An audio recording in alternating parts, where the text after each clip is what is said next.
So I have an opportunity to be on calls about every 6 weeks with people from all around the world. And these educators are looking to Canada. They're wanting to come and visit us. So coming up in the next month, we'll have visitors from Australia. We have visitors from South Korea coming to look at our system. So they are hearing good things about Canadian education. And I think we do a great job, and we should be proud. And I do think we get our story out to other countries.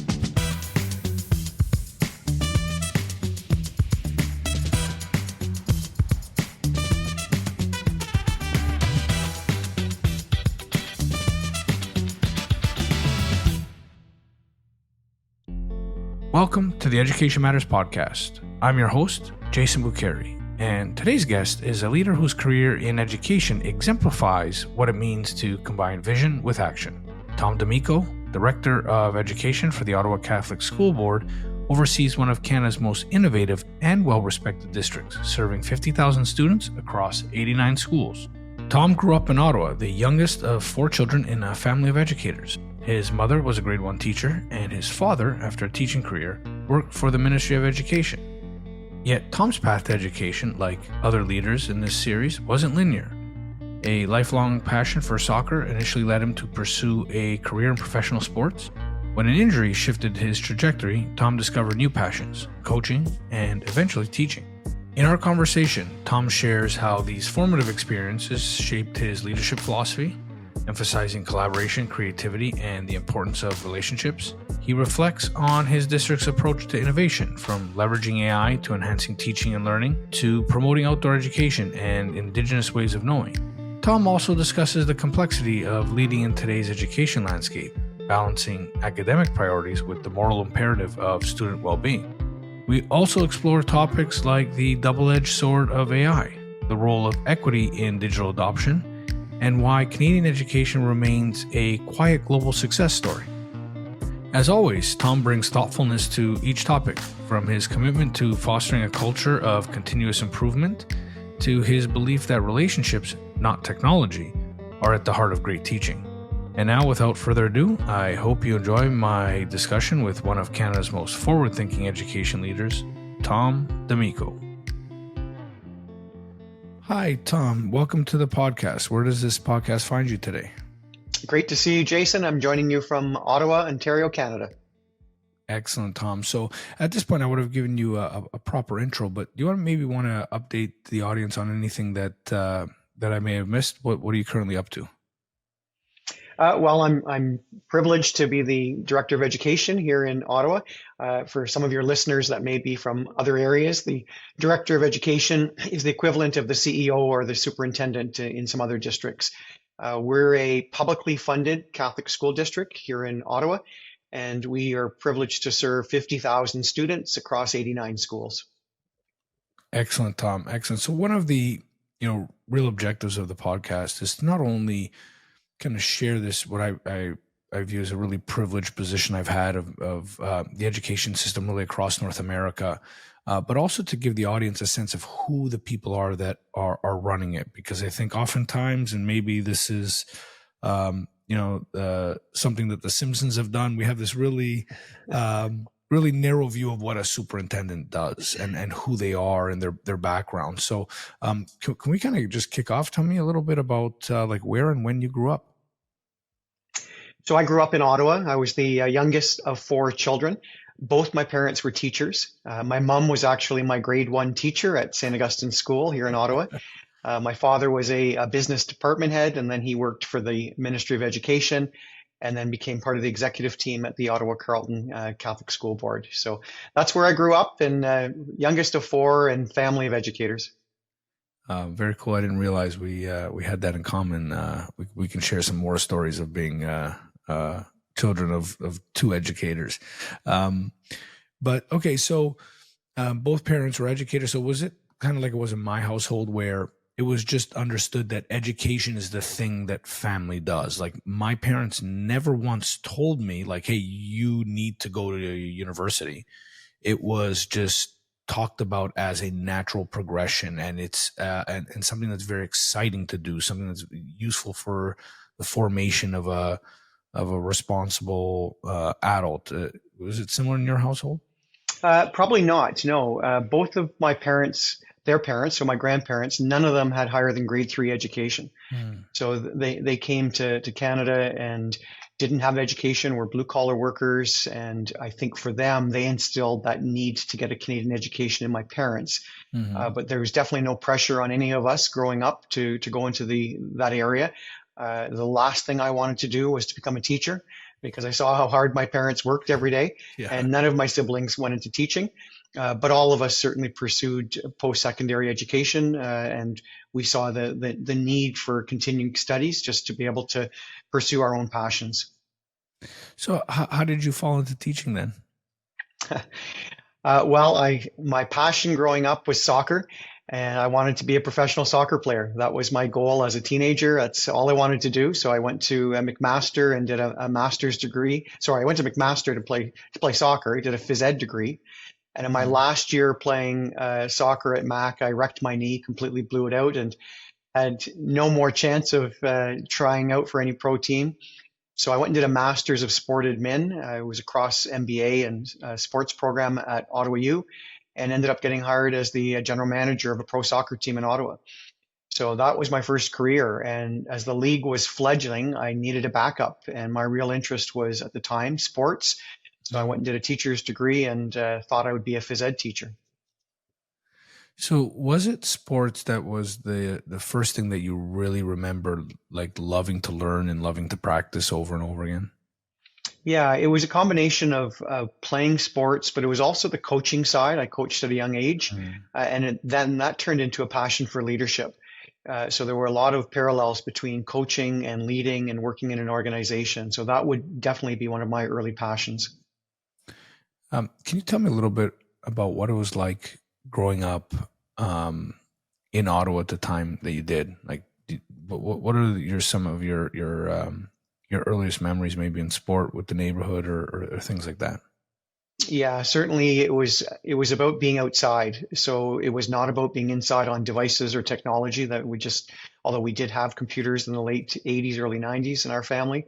Uh, However, growing up, there were no devices. So we played road hockey. That was a passion whenever we could. We played hide and go seek at night.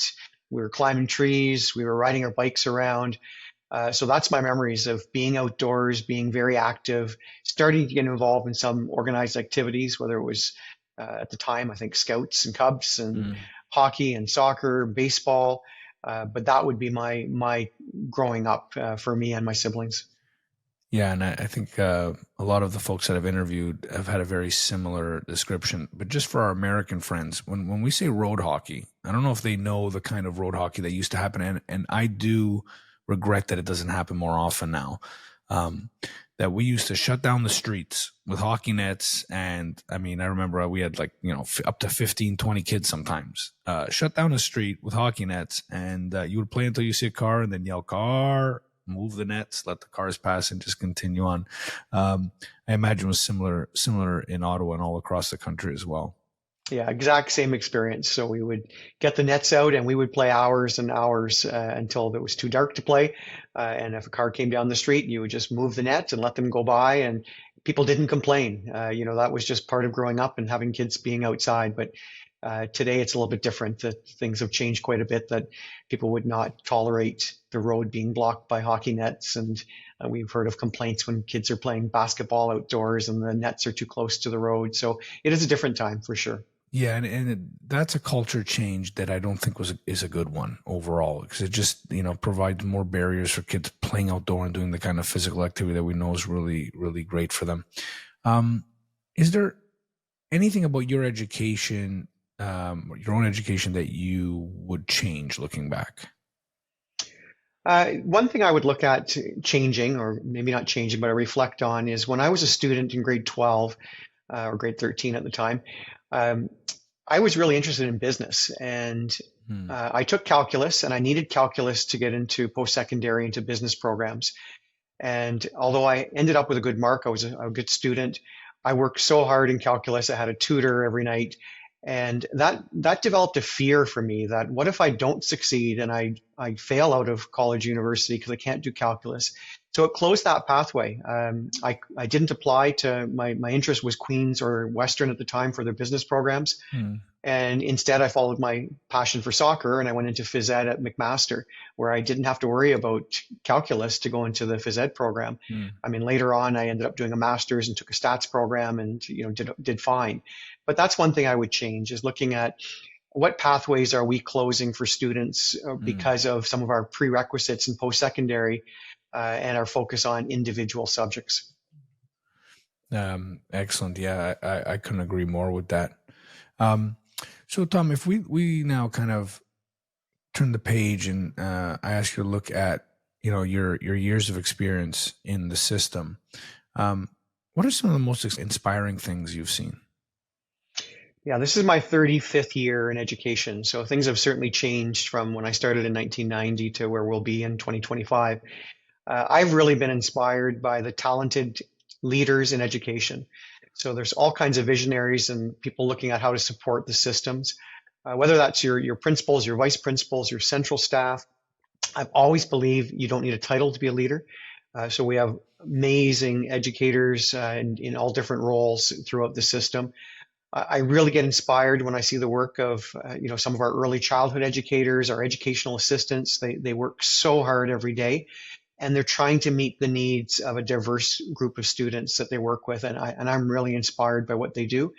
I'm also inspired in our district by support staff. So I look at our caretakers, our custodians. They take such pride in the cleanliness and the safety, the conditions they're creating. Our administrators, our clinical staff. Everyone is doing their part to make the system run efficiently. And I think a lot of people don't see that. They just see teachers as education, and teachers certainly are extremely important. They're the ones that are closest to the desk of the student. But we need everyone working together from payroll to HR, continuing ed, special education, the technology. So that really inspires me, how everyone works together to move the system and to iterate year after year for school improvement. So I'm inspired by so many people across our district. Yeah, I think that's really wonderfully put, Tom, and I kind of got goosebumps here because, I had an uncle, who's a custodian, and, this is my father's brother. My father's a professor and he's a custodian. And the main difference was, just a much more difficult immigration experience for my uncle as opposed to my dad, who was much older when he came to the country. And he always took great pride in the work he did at the school and being still part of the school system. So I think that's very, very beautifully put on your end. You also are someone that I know, even in your current role, or maybe especially in your current role, has spent a lot of time visiting classrooms. And I know you continue to do that. What are the qualities of a great classroom? What do they sound like, look like, feel like? Yeah, that's a great question, Jason. And the key, I think you started there, is what do they sound like? So if I walk by a classroom and I see students sitting in desks, head down, I see either a test taking place or I see a classroom that's all about compliance. Luckily, I don't see a lot of that in the Ottawa Catholic School Board. We base our teaching and learning framework on the work of Dr. Michael Fullen. It's called Deep Learning. So in our classes, we want to see our students working collaboratively. We don't want to see them doing a lot of majority of independent work. We want them to solve real world problems. And we want to develop a sense of a passion for learning so that they know that they can make the world a better place.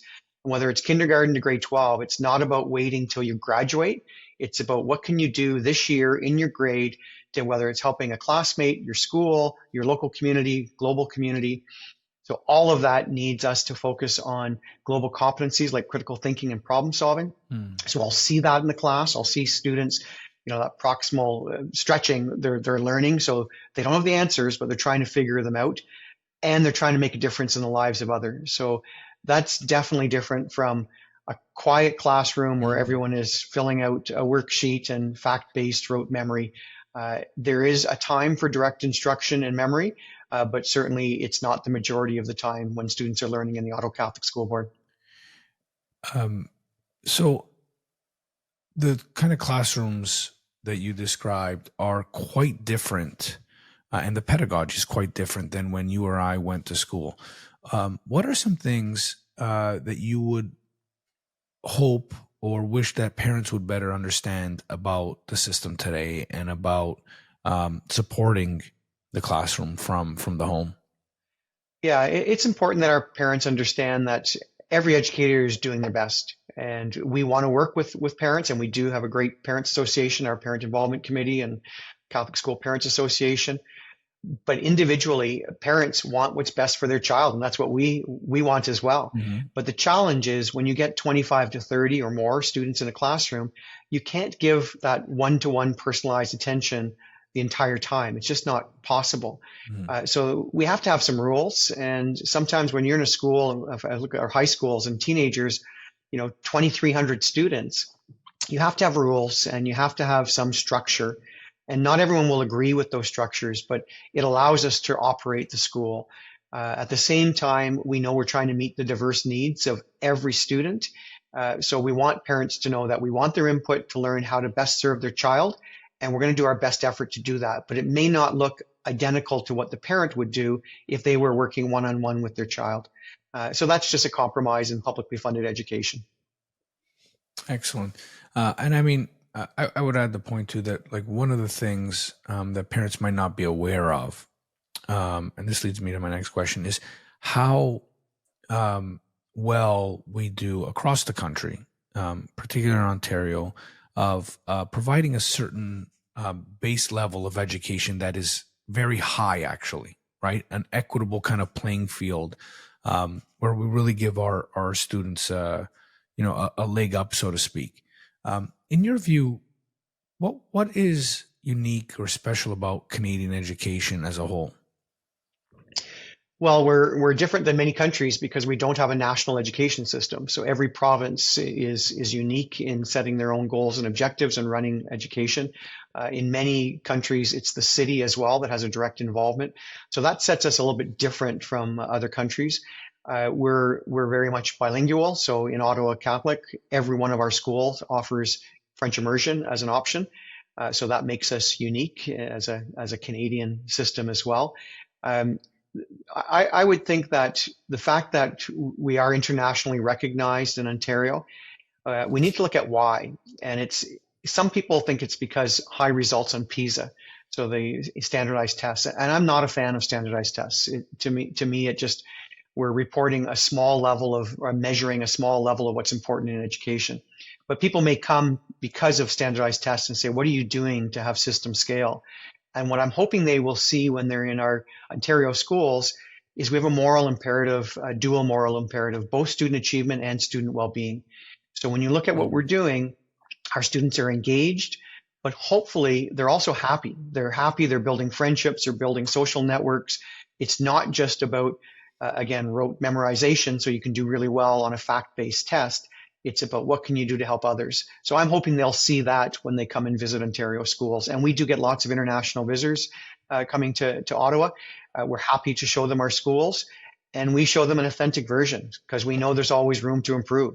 So we'll visit, we'll hear from them, they'll tell us what they like, what they don't like, and we'll involve our principals and educators in that discussion. So I think that sets us apart from some other countries. Yeah, so Tom, you mentioned this not having a national kind of body of education.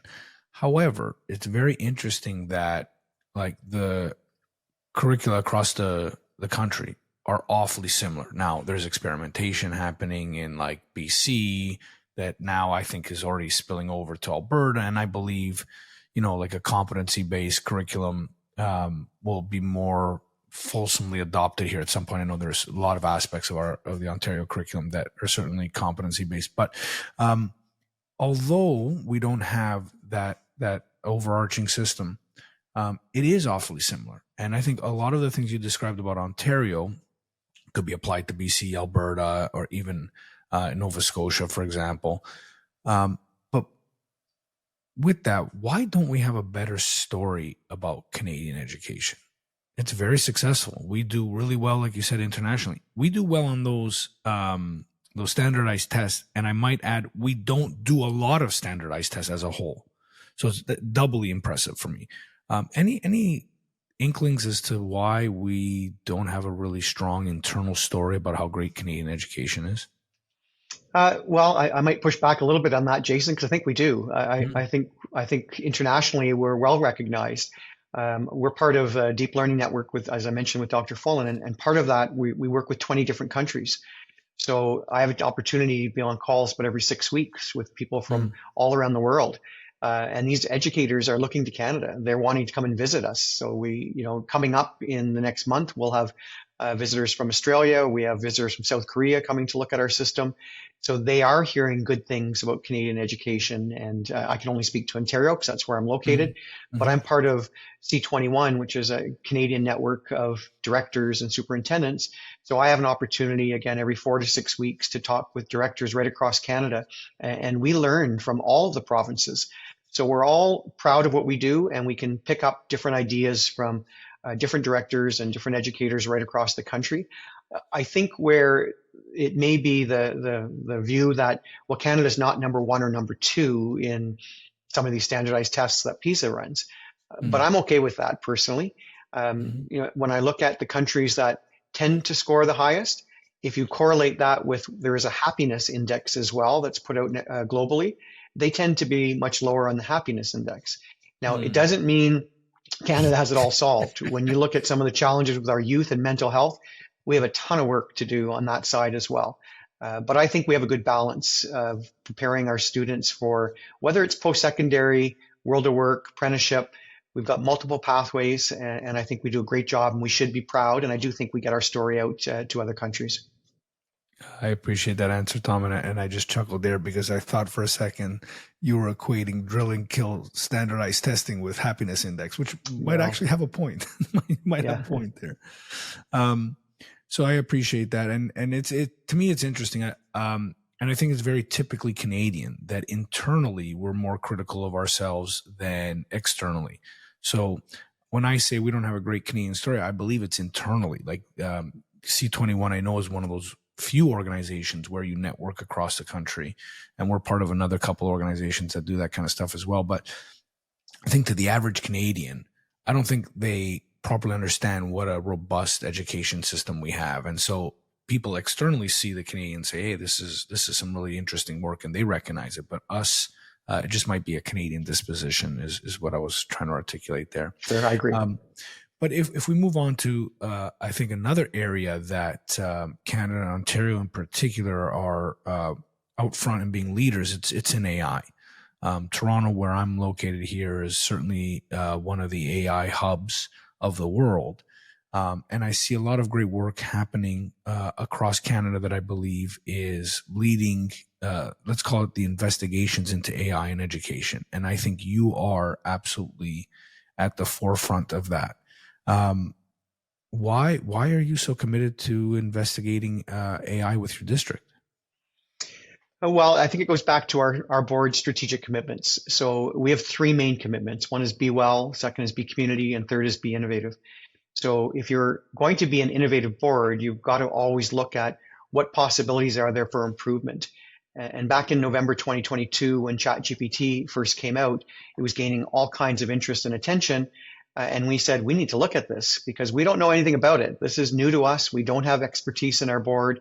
And if we want to be an innovative board, we better look to see, is this something that we could embrace that will help education? We've had a Google ecosystem since 2010 in our district. So we've always looked at how technology can help with student engagement and student achievement. We never wanted every student sitting behind a laptop working independently because that goes against our focus on collaboration and the global competencies. But we needed to look at this. And so last year, or 2 years ago in 2022, the call in our system was very similar to other ones across Canada where educators were saying, this is terrible. We need to block this because everyone's going to use it for cheating. And that's what Mm. we had to learn about. So we spent a year last year connecting, networking, learning as much as we could, and providing tools and resources and running pilots. And this year we're full launch of AI across our system. So it has to do with being an innovative board and looking at what might help educators and what might help students. I've heard at several conferences actually now, AI being compared to the adoption of the calculator. Now, I understand why people are saying that because of the fear that the calculator would inhibit math, students to be able to do mental math and understand math at a fundamental level. But I feel there's a problem with that. How do you believe, or do you believe that AI is fundamentally different than other technologies? Yeah, and I'm with you. I don't see it as the same as when the calculator came out, not at all. And I've heard that same analogy. To me, it's much more about when the internet came out or when electricity came out. So it's much more than calculator. Calculator was specific to certain students, certain courses, whereas AI is all encompassing. It can have the potential, if we do it right, to impact every student in a school district, every educator in a school district, and not just from the academic side, but from the business or enterprise side as well. So that means we definitely have to approach it differently as a district. Because it permeates right across every staff member, we need to make sure that we're providing professional learning, training to everyone in our district, and that we don't have the answers. So it's changing so rapidly. If I look at when the smartphones or the iPhone came out in particular, and then 10 years later, huge differences from where it started. We're going to see the same thing with AI. So we need to get the tools in the hands of our creative staff and creative students so that they can tell us, here's how it can be used for good. And we're really excited about that. I love that approach, Tom. I really do. It's like a, investigation as a team into learning about it so you can make the decisions. So do you have, I know for sure you have an administrative team that's looking at it, and how it impacts teaching and learning and pedagogy and then obviously that will flow into, let's call it teacher professional learning for principals. Do you also have a side, because you mentioned the other side of the day-to-day of running a district? Do you have your teams that are involved in, say, communication, in the day-to-day running of the district, also investigating AI and how it could help on those sides of the work you do? Yeah, we're in the very early stages. So I mentioned last year was our year of learning. The far majority of our learning was on the academic side. We did run workshops. We brought in a partner. We brought in ALP, Advanced Learning Partnerships. They helped us and they ran some workshops for everyone in the enterprise. So it was our facilities, our HR, our payroll, finance, continuing ed, clerical staff, our clinicians. So they were introduced to some of the tools. This year, we'll spend more time on that enterprise side because we still need help with that to say, how is it helping other organizations, let's say integration with onboarding and HR, and what could we be doing with some of these tools on that side? So we're still in the early stages of investigation. Communication is a little bit different. I think they're a little more ahead because it's such a natural fit for generating different areas. One quick example I can share. We produced a video that we sent out to all of our parents about why we're engaging with AI, how we're addressing some of the concerns that we heard and how it might benefit. And then our communications team used AI, an AI tool. They used HeyGen to translate that video with not just translation, but full dubbing with me speaking the language and full transparency saying that this was done by AI. And we translated it and sent it out in me speaking Arabic, speaking fluent French and Spanish, because those are three of the top languages in addition to English. So I'm excited with tools like that will improve communication with our community. And it's only possible because of AI. So I don't have the time, although I'd love to learn multiple and more languages. But AI, the tools that we've purchased, we can translate it into 50 languages. And we're going to get feedback. So we need to hear from our user groups. If you're Arabic speaking and you see the director of education speaking Arabic in a video, is that a good fit? Are you proud of that? Or would you rather just have it narrated in Arabic and not see someone speaking a language that they don't really speak? So we're going to learn about that and we'll find out, and at least we have the tools that give us that ability now. Oh, that's an awesome example. When it comes to the teaching and learning side, what have you, and by the way, I want to couch all of this for the listeners, that you are very intentional about talking about this as a process, a learning process. So I'm not going to hold you to anything because we know how quickly AI can change, but what are the areas or how do you believe that AI can genuinely enhance the teaching and learning side of the work you do? Yeah, I could spend literally an hour on this question, Jason. So I'll try and give a brief summary of some of the areas that we saw last year. because it is amazing, the potential. And these are just potentials that we know of. As I said earlier, creative educators are going to find all kinds of other uses. So certain lesson planning and learning activities, very easily able to create activities for a class, but also to differentiate it. One of the tools we license is called Brisk, and Brisk sits on top of our Google interface. So an educator and a student can use the Brisk tools this year. So if I'm creating activity for my class and I've spent an hour creating that learning activity, I really don't have the time to now go and have it translated into multiple languages, change all the reading levels, but Brisk can do that very quickly and automatically change the reading level for multiple groups in my class. And it can also create areas that are specific to their interest or abilities. So if I'm teaching a unit on whatever, Canadian history, I can say to it, well, here's 5 students that have no interest in Canadian history, but they love sports. I want you to take this learning activity, modify it so it brings in examples of sports or pop culture that will relate to those students. And that's going to save a lot of time for learning and lesson plans. Assessment and evaluation.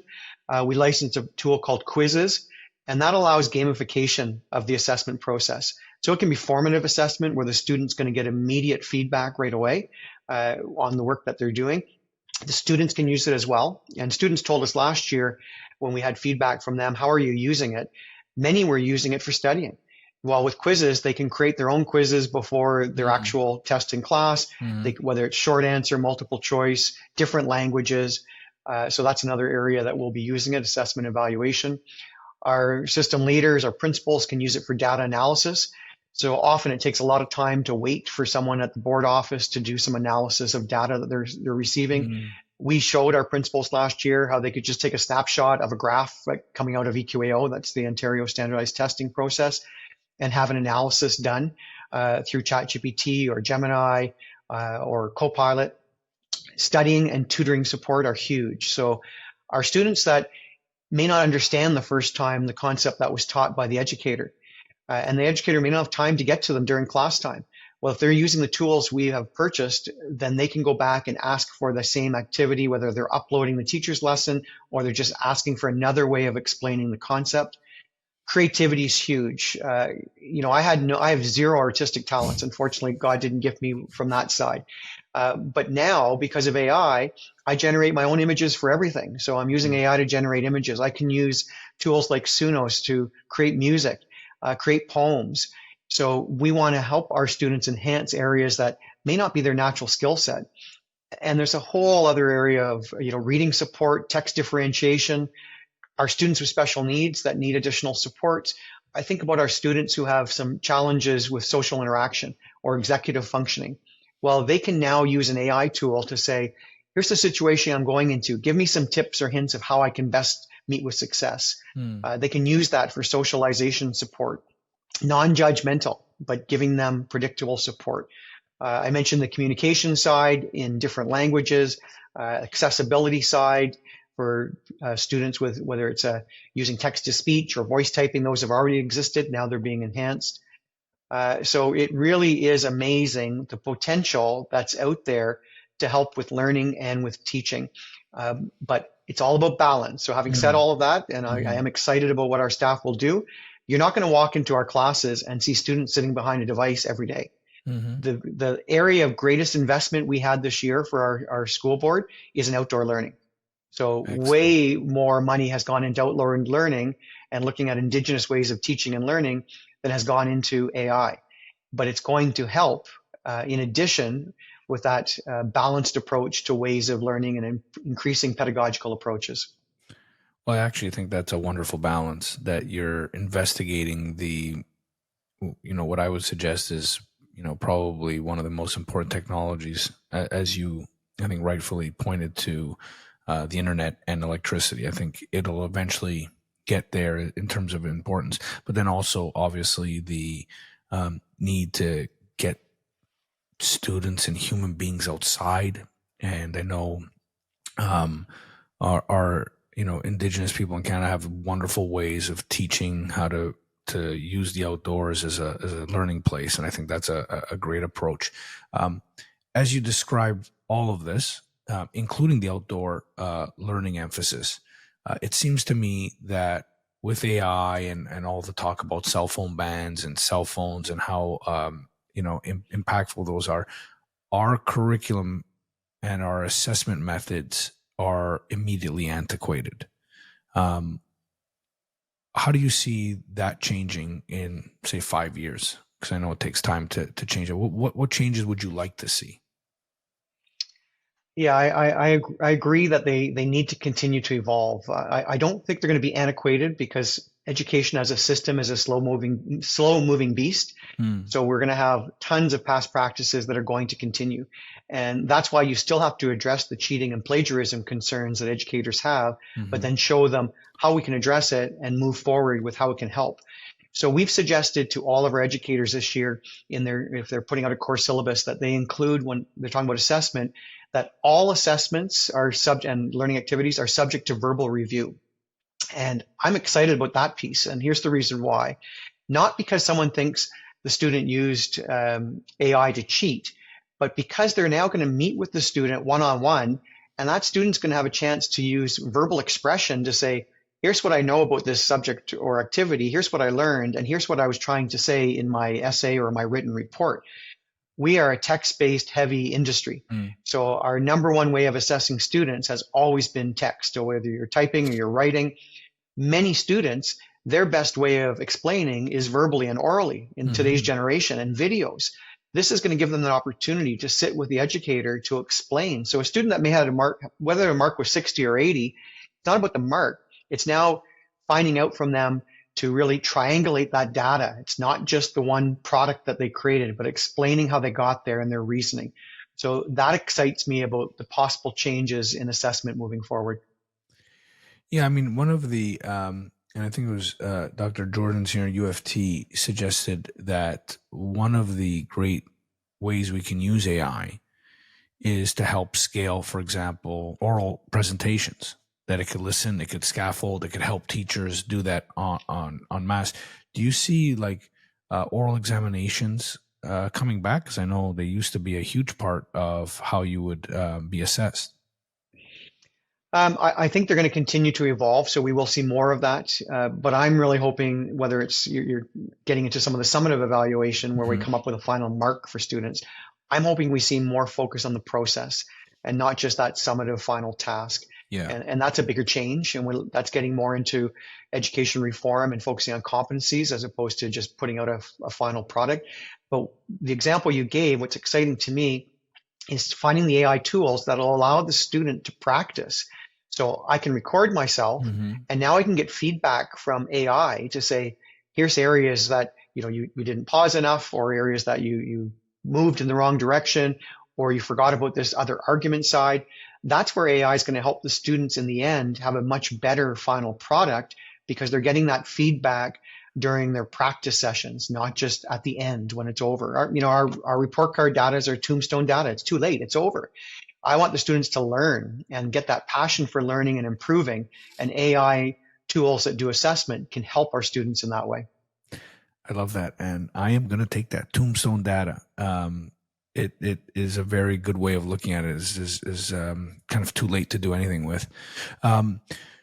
So Tom, there's been a lot made, especially since COVID, of the digital divide and how inequities, especially during and after COVID, have hit probably more of the population than anyone would like. I can see AI both exacerbating that as well as helping it.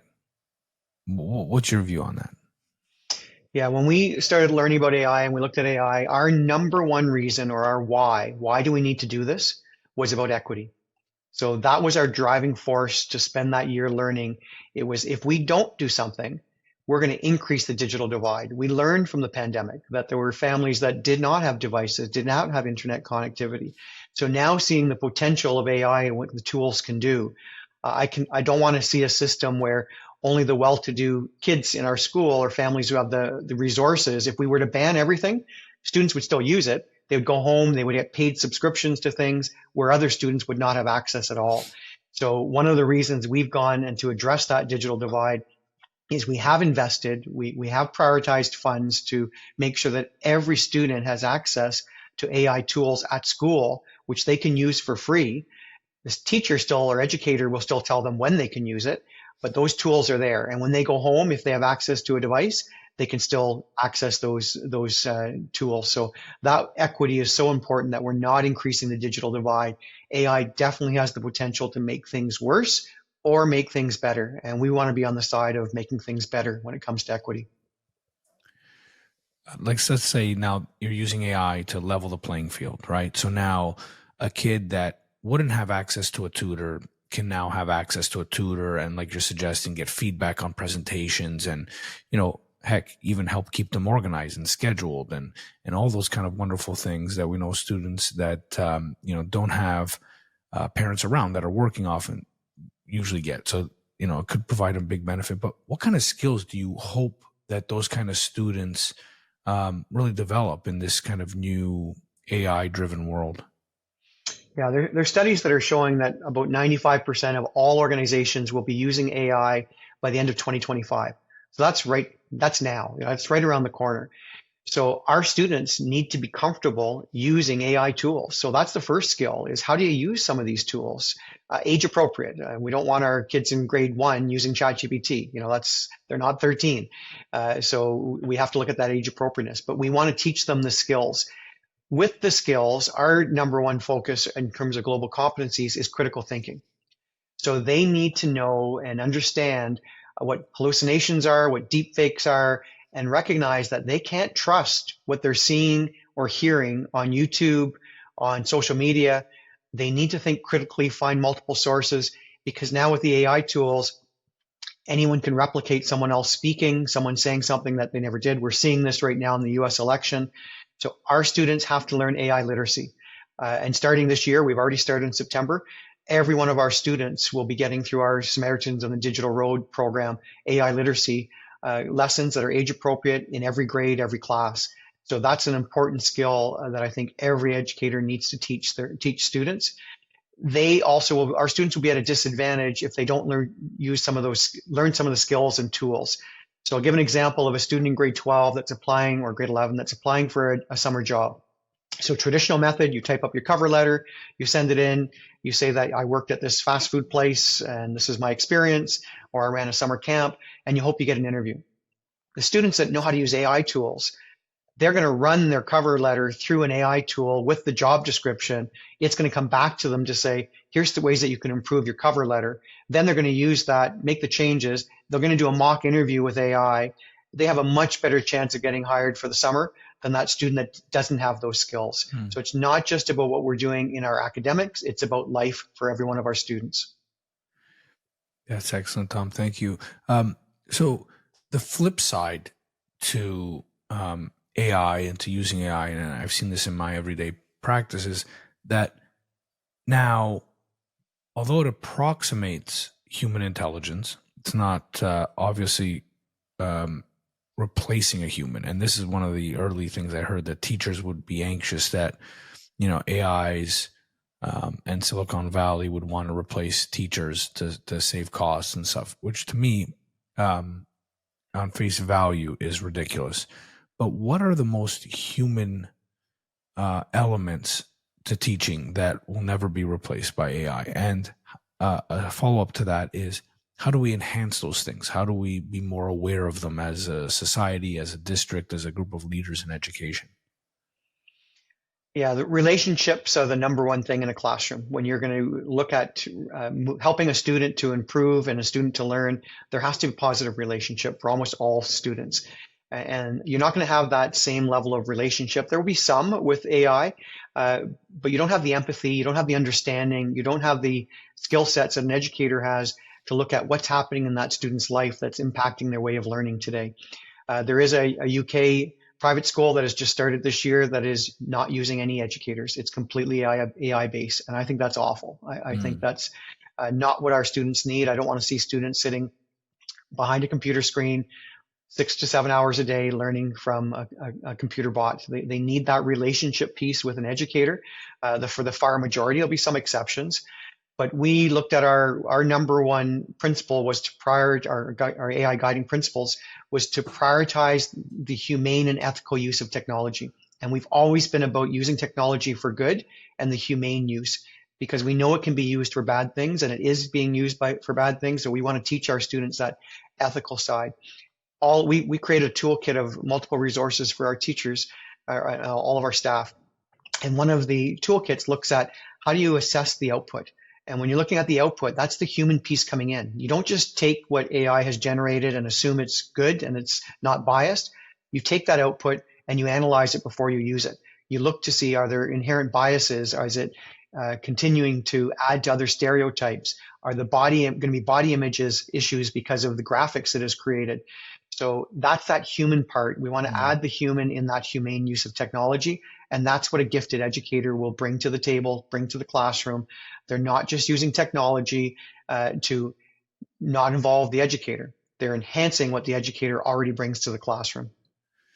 Okay, so this is more just geeking out on AI as opposed to, your role as superintendent. So I won't hold you to this, but what's your gut tell you about the potential of an AGI? So that would be an artificial general intelligence, which for listeners, if they're not familiar with this, the idea would be, like this is having truly Einstein level, thought in your pocket.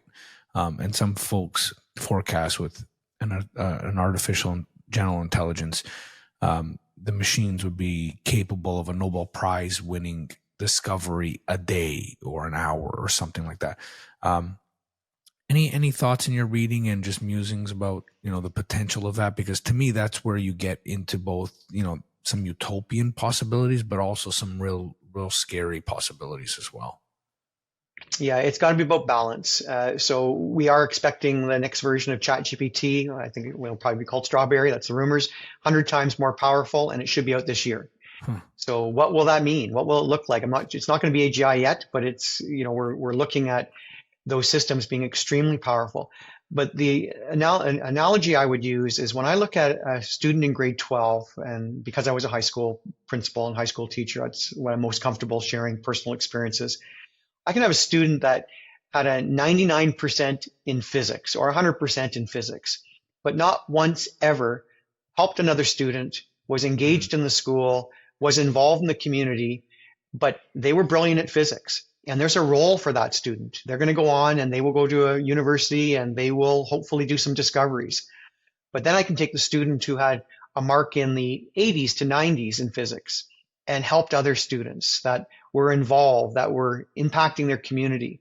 So to me, personally, I would much rather have a larger group in that 80 to 90% that are helping everyone else and looking to solve world problems collaboratively. You still need those geniuses, and they are important to our society to move forward, but they're going to be the anomalies. And if generative, as we move to different types of AI, those tools in the hands of those creative people that want to work with others, they're the ones that are going to make the big difference. So I can have the best invention in the world, but if I can't market it, I can't work with others, it's going to be a problem. And same thing, if I create the cure for cancer, I'm certainly hoping it's me that's going to share it with the world and not me that's just going to try and make myself a multi-billionaire. So we're trying to create graduates that will flourish and help others. Yeah, and I think this is implicit in your answer, but just to put a fine point on it, I also think that the graduates that we turn out are going to have a true ethical concern around these technologies, because you can definitely see how an asymmetry, your example is a perfect one, right? A company develops an AI that figures out cancer and then just hoards it and isn't something that is for the general public, right? Or it's very expensive, so it's only for the wealthy. Okay, Tom, with that, if you look forward to the future of education, say, a nice 50 years out, because that seems like, you and I are not going to be here in 50 years, but let's say 50 years out, what does the Canadian education system look like? It's probably not possible for me to know what it's going to look like 50 years, but I hope that what I just said is true, that 50 years from now, it doesn't look what it looks like today, because today's education isn't that different from 50 years prior. So some of the structural things that I hope are gone, the elimination of grade levels, where we're organizing students based on birth year, the traditional school year, subjects taught in isolation, trying to focus on grades to more of a change to competency. So I think a lot of those things can happen in much shorter time period. We won't have to wait 50 years. But who knows what the technology advancements will be in 50 years and how it will impact education. I'm hopeful that it'll still exist, that you have physical locations where people gather, because that's that human relationship side, the networking, the building, the social side of education that's so important. And we don't have a system where everyone just stays home on their own and learns because they have the best AI tutor and the AI resources, that they don't need to go to a physical location. We also run virtual schools, and there's a place for virtual schools, and it's a 1% to 2% of all of our students really benefit from virtual schools. So you want to run those. And we have students that are doing e-learning, and a small portion benefit from the e-learning. But the far majority still need that social interaction, that going to school because you're excited to see friends, to develop new friendships. And it is different in person than online. So that humane piece, I hope we don't lose the human interaction 50 years from now because of the advancements in technology. Excellent, Tom. Excellent. So the penultimate question here, and maybe it was implicit in that answer, but I'll let you address this directly. If you had a magic wand and you can do anything, what would you do today? Yeah, if I could do anything, I would make sure that every classroom educator, every administrator, every student had the support that they need to meet with success. So that comes down to resource allocation. It would also mean more flexible days, more flexible school scheduling for students. Whatever device the student needs, they would have. They would be free internet access for everyone at home. We would have increase in pay for all members of the education sector right around the world. That would make it a real desirable profession that pays extremely well, to recognize the impact they're having on future generations. That we would have more support staff for our things, whether it's early childhood educators or educational assistants, that we would have the access and the right pay to support everyone. The reality is we don't have a magic wand. We have budget constraints. Right. So that's the reality we deal with in the education sector every single day, which makes it a challenge. But money's not the only solution, but doubling the investments in education would have a significant impact on the experience of every student and on our staff. Well, Tom, let me say this. Out of, I think you're the 15th person I've interviewed. Right now, you're getting the magic wand, if I could give you one, because you're the first one that really had that in-depth answers to like double down on all of it. We know what we need to be successful. I just read a report about world education using all kinds of data, and it clearly shows more investments in education, the kind that you're talking about, create better long-term GDP. Like it's an unbroken line to that kind of success. So I hope those listening truly understand that every investment you make in education gets paid back several times over. So with that, Tom, last question for you. What podcast, book, movie, album would you recommend to the listener? I guess I'll share my most recent books. I read a lot. That's something I really enjoy. It's one way I learn, and I actually do prefer reading a book.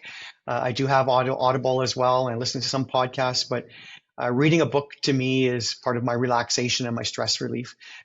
So the most recent books I've read over the summer, if you want one for AI, it was An Educator's Guide to AI in the Classroom. It's by Abigail McCaig. It really gives good practical advice, both for administrators, also for educators. There's many others. I've read lots of AI books, so there's many, but that was the most recent one I've read. I really love reading about and learning about leadership. So I would say the 2 or 3 that I read this summer, The Secret of Culture Change, How to Build Authentic Stories and Transform Your Organization. That's by Jay Barney. There's a group of authors. And it really talks about, when you're looking at leadership and change, you need to start with, how do you change culture? Because you're going to be gone at some point. And so that everything doesn't get reversed, you want the culture to be changed. the Smart Leadership, Joe Owen, Ultimate Handbook for Great Leaders. Lots of nice quick tidbits, and that's the book I used this year for our system when I met with our central leaders and principals, just talking about, here's some advice, things that we can do, because everyone's working too hard. Everyone doesn't have the time. So we need to be looking at how can we have smart leadership. And then a book that I'll be sharing with our district later on with our system leaders is Messy Leadership by Gallagher and Connor. And Messy Leadership, it's an acronym, but it really looks at leadership's not easy, and it is messy, and there's things we can do to continually have improvement. So those would be 3 books I would say that I would recommend on leadership. Excellent. Thank you. Tom D'Amico, thank you for all the work that you do, and thank you for joining the Education Matters podcast. My pleasure. Thanks, Jason, for having a chance to talk with you. I really enjoyed it, and let's hope that right across Canada we continue to see improvements, and AI is part of that. This podcast is recorded on the Territory and Treaty 13 lands of the Mississaugas of the Credit First Nation and on the traditional territory of the Huron-Wendat and the Haudenosaunee. The show is edited and produced by the marvelous and talented Andrew Mastroianni. If you like what you're hearing, make sure you subscribe to us on Spotify or wherever you listen to your podcast. Until next time, remember, there's absolutely no inevitability as long as there's a willingness to contemplate what's happening. I'm your host, Jason Bucheri. Until next time.